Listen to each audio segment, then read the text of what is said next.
Kuttiadi bypass പ്രവൃത്തി പദ്ധതിക്ക് ആദ്യഗഡുവായി 7.5 ലക്ഷം രൂപയുടെ ഭരണാനുമതി. കുറ്റ്യാടി ചുരം ഉൾപ്പെടുന്ന മുട്ടുങ്ങൽ ചക്രംതളം റോഡ് നവീകരണത്തിനായി 45 കോടി രൂപയാണ് അനുവദിച്ചിരിക്കുന്നത്.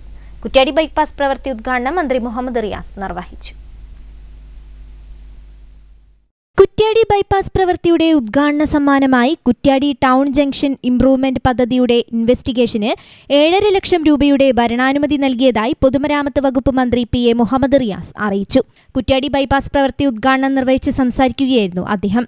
ജാനകിക്കാട്, പെരുമണ്ണാമുഴി, കക്കയം, വയലട ടൂറിസം സർക്യൂട്ടിൽ ഉൾപ്പെടാൻ സാധ്യതയുള്ള മുള്ളൻകുന്ന് ജാനകിക്കാട് നവീകരണത്തിനായി 2.5 കോടി രൂപയുടെ ഭരണാനുമതി നൽകിയതായും ടെൻഡർ നടപടികൾ സ്വീകരിച്ചു വരുന്നതായും മന്ത്രി അറിയിച്ചു. കുറ്റ്യാടി ചുരം ഉൾപ്പെടുന്ന മുട്ടുങ്ങൽ പക്രംതളം റോഡിൽ കിഫ്ബി മുഖാന്തിരം സ്പിൽ ഹൈവേ പദ്ധതിക്കായി 45 കോടി രൂപ ഭരണാനുമതി നൽകിയതായും മന്ത്രി പറഞ്ഞു.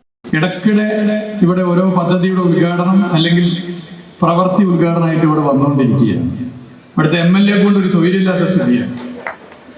നിയമസഭ ഇപ്പോൾ തുടങ്ങുന്നുണ്ട്. നിയമസഭ തുടങ്ങിയാൽ വിടൂല, അല്ലെങ്കിൽ വിടൂല. ഊണിലും ഉറക്കിലും അദ്ദേഹത്തിന് കുറ്റ്യാടി മണ്ഡലത്തിന്റെ വികസനത്തെ കുറിച്ചുള്ള ചിന്തയാണ് ഉള്ളതെന്ന് നിസ്സംശയം പറയാൻ വേണ്ടി സാധിക്കുന്ന ഒരു കാര്യമാണ്. അത് എല്ലാവരും അംഗീകരിക്കുന്ന കാര്യമാണ്.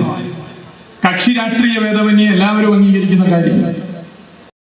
Janakikkad, Perumannamuzhi, Kakkayam, Vayalada hydel tourism circuit സാധ്യത വൈദ്യുതി വകുപ്പുമായി കൂടിയാലോചിച്ച് നടപ്പാക്കാനാണ് തീരുമാനം. ജില്ലാ ടൂറിസം പ്രൊമോഷൻ കൗൺസിലിന്റെ നേതൃത്വത്തിൽ ടൂറിസം ഡെസ്റ്റിനേഷൻ കൂടുതൽ വികസിപ്പിക്കുന്നതിനും പ്രാധാന്യം നൽകും. മലയോരത്ത് KSRTC ബസ് സർവീസ് ആരംഭിക്കുന്ന കാര്യം ഗതാഗത വകുപ്പ് മന്ത്രിയുമായി ചർച്ച നടത്തുമെന്നും ബൈപ്പാസ് സമയബന്ധിതമായി നടപ്പിലാക്കാൻ മന്ത്രിയുടെ ഓഫീസിൽ എല്ലാ മാസവും അവലോകന യോഗം ചേരുമെന്നും മന്ത്രി കൂട്ടിച്ചേർത്തു. KP കുഞ്ഞമ്മദ്കുട്ടി മാസ്റ്റർ MLA അധ്യക്ഷനായി. Kunnummal block panchayat president KP Chandri, Kuttiady ഗ്രാമപഞ്ചായത്ത് പ്രസിഡന്റ് OT നഫീസ, വിവിധ രാഷ്ട്രീയ പാർട്ടി പ്രതിനിധികൾ എന്നിവർ സംസാരിച്ചു. RBDCK general manager TS Sindhu സ്വാഗതവും RBDCK deputy general manager AA Abdul Salam നന്ദിയും പറഞ്ഞു.